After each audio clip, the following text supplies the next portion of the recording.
What would you do if you were given $50 million? Can you imagine? Majid was a young Ghanaian who eventually relocated to the United States for greener pastures. But let's be honest, he was hustling. He was working as a waiter, sometimes as a construction worker, sometimes as a cleaner, any odd job he could get his hands on that would pay some bills. Little by little, things started to pick up here and there. He would get some good jobs, sometimes get a little bit of money. But it didn't really help because every single month he had to send money back home. He was the oldest of 5 kids. His family was struggling. The younger siblings didn't have jobs. Like, they couldn't help the family, they couldn't help themselves. So any little money he made always went back to them. But Majid had found a friend, also Ghanaian, who lived in the States with him. He was called Bright. And together, they worked at a construction job.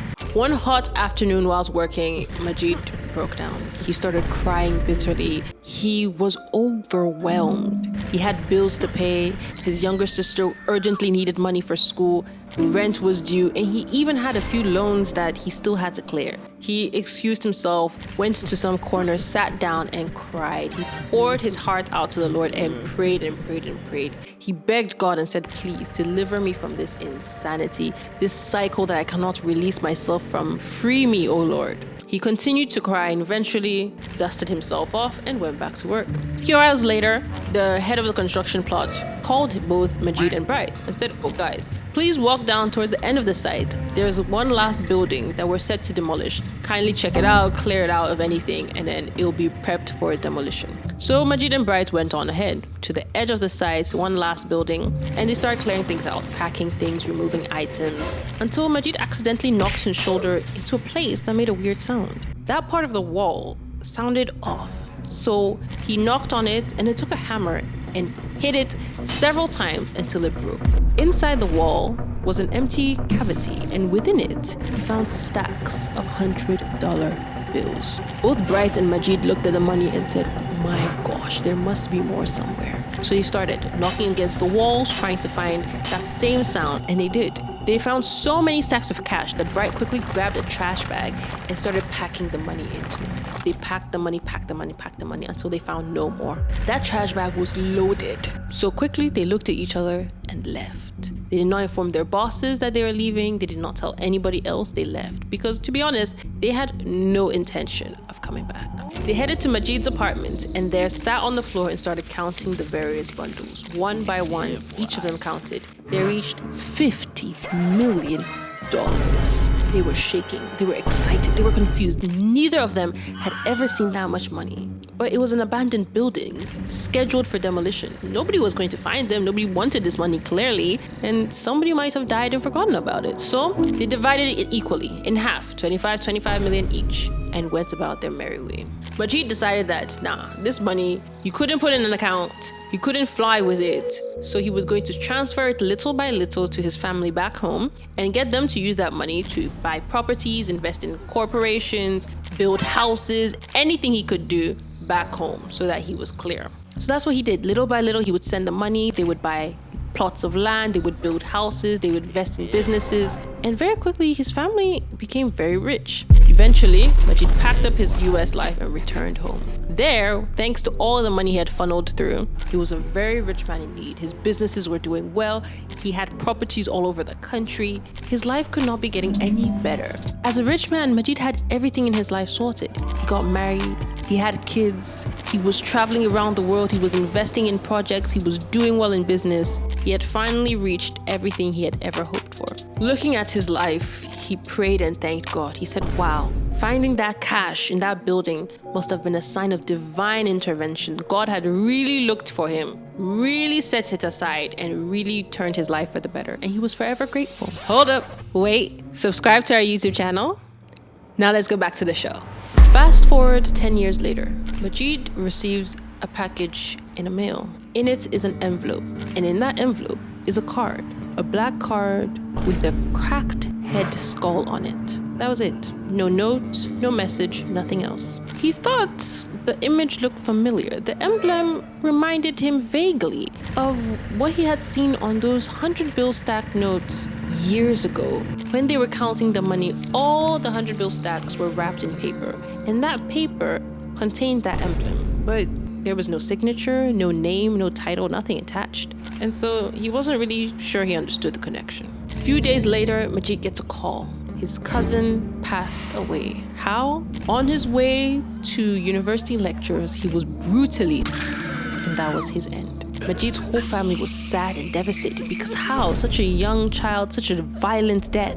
A few months later, Majid receives another letter in the mail. Again, the same card, again, the same emblem. But again, no note, no information. A few days afterwards, he gets a call. His brother's wife has been rushed to the hospital, multiple wounds. She will not survive. At this point, Majid is a little confused. That has to be a coincidence. I mean, the tragedy is terrible, but it has to be a coincidence. Again, a few months later, another letter in the mail. And at this point, Majid was getting worried. So he quickly contacted the police, informed them that he's been getting this mail, always with an emblem he doesn't know, he doesn't understand. But the police were surprisingly unhelpful, very apprehensive, wanted nothing to do with the case. A few hours after his interaction with the police, Majid received a call. His nephew also passed away, also multiple. At this point, Majid was terrified because now there was clearly a pattern. 1, 2, 3 was no longer a coincidence. So he tried reaching out to Bright. Unfortunately, he and Bright hadn't spoken since Majid came back to the country, but he tried calling, tried to look through social media reports, see what he could find. And what he did find scared him even more. Bright was gone. He'd been dead a few years ago. Him and his whole family had due to multiple wounds. At this point, Majid knew he had to find a solution. This was not a coincidence, and this, whatever it was coming to get him. He scoured the internet, dived into the dark web, and eventually found a hidden article from a journalist, and what he found scared him even more. The journalist explained that this emblem was famously known for a big-time Mexican cartel, except for they also dabbled in sorcery, black magic, anything of the occult that they could use to aid in their process. Upon learning this information, Majid quickly finds a way to contact the journalist himself, wanting to find out what exactly the deal was. He contacts the journalist and explains his whole story. He tells him the history, what happened, who he did it with, and what information he's found out. The journalist informs Majid that, look, these people are known to be absolutely brutal. They will hunt you down. They require payment in twofold. However amount you took from them, you need to pay them back in full. Not only that, but that same exact amount needs to be paid again as penalty.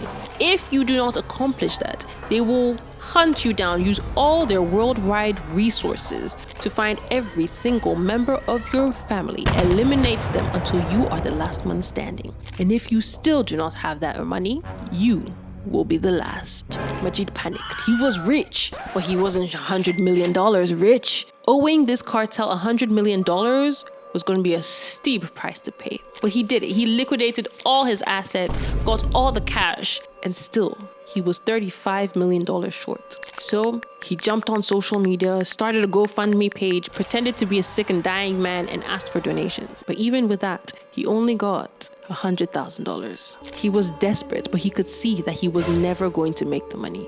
And every few months, another family member of his was brutally ended.